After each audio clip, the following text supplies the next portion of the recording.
Hi guys! So ngayon, papunta na ako sa school for rehearsal for the band. And actually, I had to take a 1 week break because of a medical concern, but now we're back! Let me introduce you to my band for today.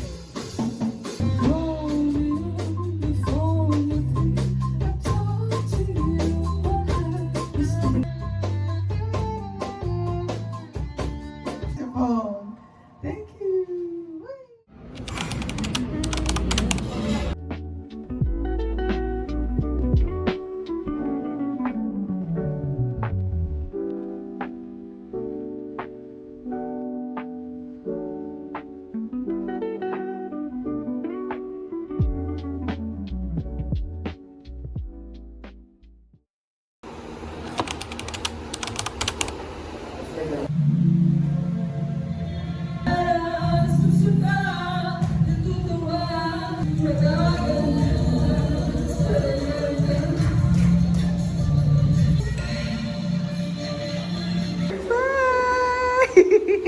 Bye!